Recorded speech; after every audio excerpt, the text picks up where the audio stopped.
fine, thank you. And you? I'm very well, thank you. What is the answer? It is Before we go into the lesson, please watch this video. Yes.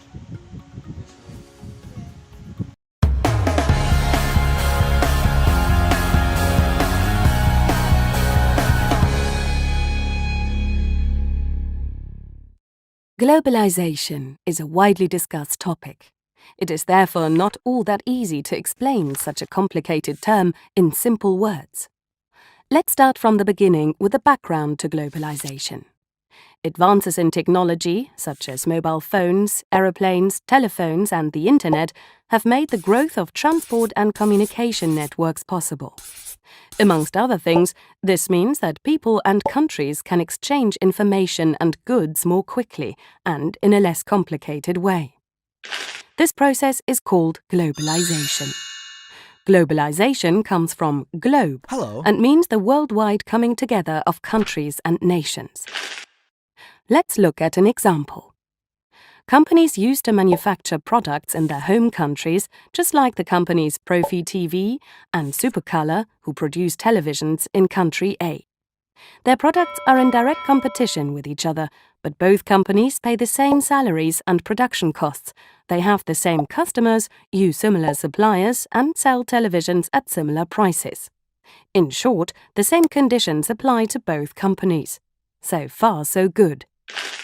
Due to technical, cultural, and economic developments that have come about through globalization, other companies which manufacture products under different conditions can now offer their products in country A too.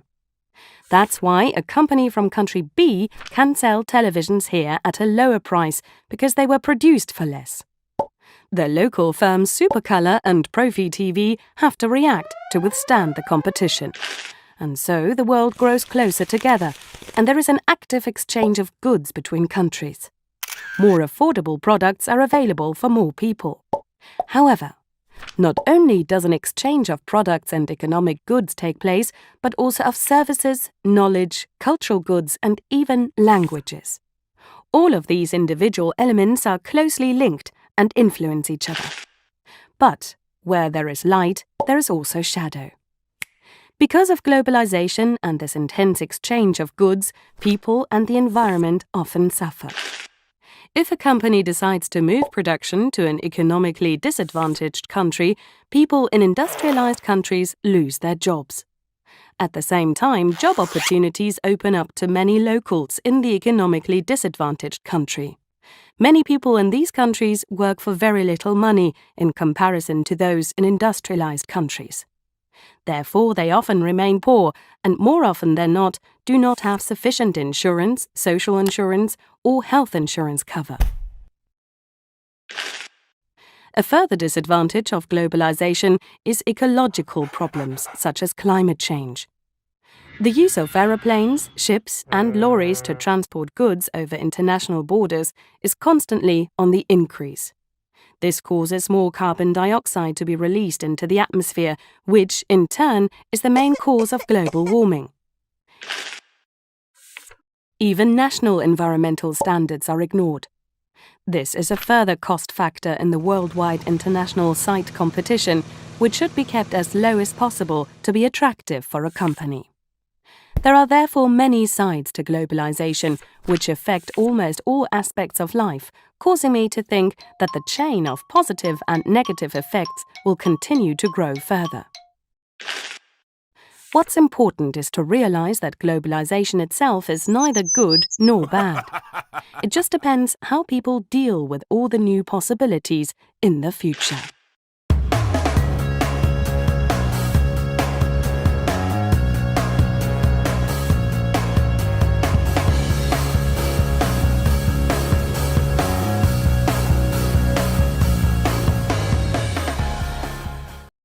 You've been waiting in line for hours to get your hands on the newest version of your smartphone, promising quicker access to information while featuring quick and intuitive on-the-go banking, a built-in GPS to help you get to that concert you've been so desperately waiting for, and of course, the easiest tools to help you share that cute cat video on your social networks.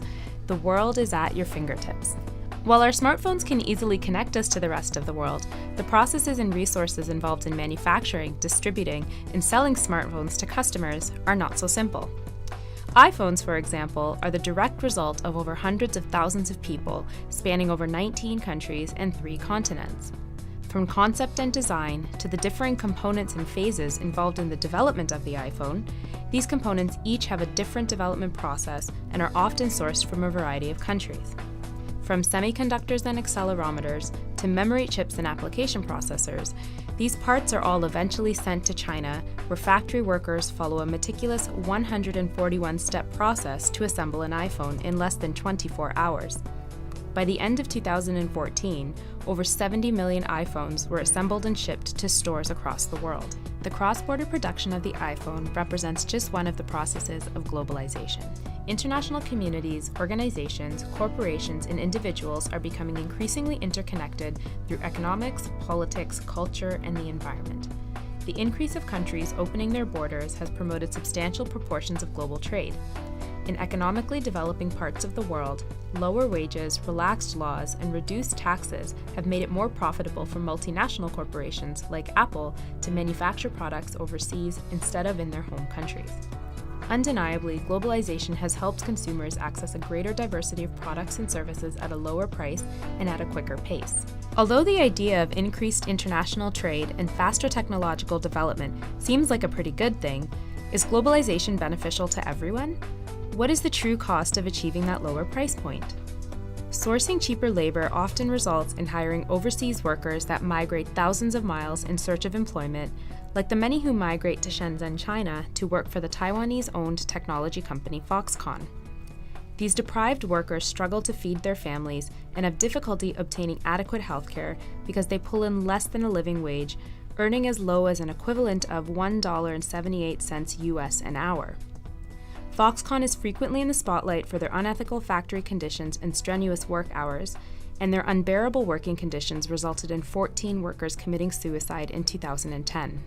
Similar work conditions have been documented in mineral mines around the world. The quest to obtain minerals has not only contributed to harsh mining conditions and increasing environmental degradation, but has also supported the funding of the ongoing civil war in the Democratic Republic of Congo through the illegal mining and selling of conflict minerals to technology companies around the world. As technology allows us to connect with one another on a global scale, this awareness has mobilized individuals around the world to campaign against these injustices, encouraging companies to become more transparent and share information about their products' origins. These companies are taking action by mandating safer work conditions, enforcing fines for incompliant suppliers, and even threatening to move business elsewhere. New companies are also following suit in response to the ongoing criticism of the technology industry.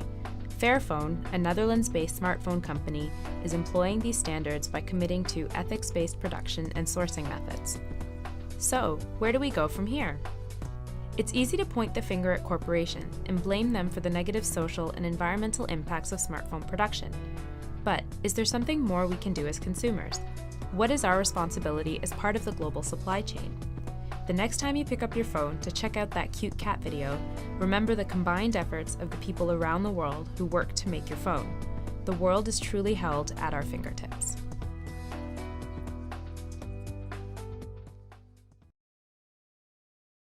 Before we start the lesson, I want to ask you a question. Have you heard a word globalization? Yes. What do you think about globalization? I don't know.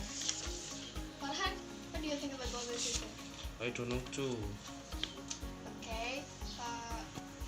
Is there anyone here who doesn't have mobile phone? Yes, I have. Yes, I have too. Okay. Your mobile phone that you have is one of the products of globalization. So today we are going to learn about definition of globalization in general and according to experts. Okay everyone, please pay attention to me and take a note when I'm explaining. Yes, Mom. Now we are going to definition of globalization in general. The definition of globalization in general is a global or whole process where everyone is not familiar with or bound by national boundaries. In language, globalization comes from English. Globalization consisting of the word global, which means universal, and the word globalization, which means precise. So that if interpreted in a language, the notion of globalization is the process of widening new elements of thought. In language, globalization comes from English. Globalization consisting of the word global, which means universal, and the word globalization, which means precise. Okay, now we move to definition of globalization according to Kamus Besar Bahasa Indonesia. Understanding globalization according to Kamus Besar Bahasa Indonesia is the process of entry into the scope of the world. In a short sense, globalization means worldwide. Do you understand? Yes. We move to definition of globalization according to experts. First, according to Salo Sumarjan, globalization is a process of the formation of communication systems and inter-community organizations that exist throughout the world. And then, according to John Hackle, globalization is a process with events, activities, and decisions in one part of the world that turns into a significant consequence for all people in distant regions of thought. Now, globalization according to Emmanuel Richter. Globalization is a global network together in uniting a society that was previously scattered and lost in interdependence and world unity. Next, according to Malcolm Waters, globalization is a social process that has consequences due to geographical restrictions on social-cultural conditions are no longer or less important and do not become in people's consciousness. Okay, students, now I want you to make a group consist of 2 people, and then when I have delivered the question, and then I ask you to think, please you think the answer by yourself. And then when I say posit, you discuss with your friend, and then plus, and then when I say pilot, you deliver your discussion. Do you understand? Yes. Okay, good. Okay, the first question is, please explain the definition of globalization in general. Now, think.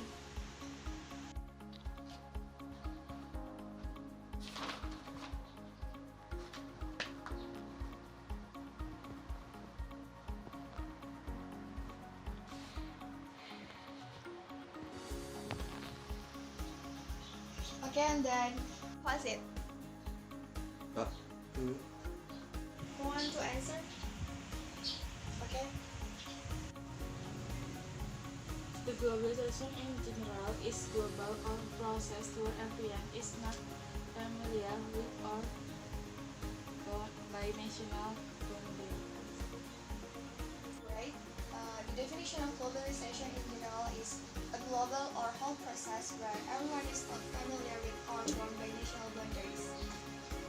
Now, next to the next question. Now, the next question is, please explain the meaning of globalization in language. Now, think.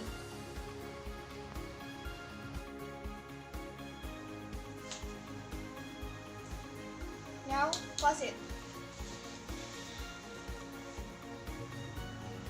Next. Hold on. Do you think? I think global means universal. Who wants to answer? Okay, Farhan, please.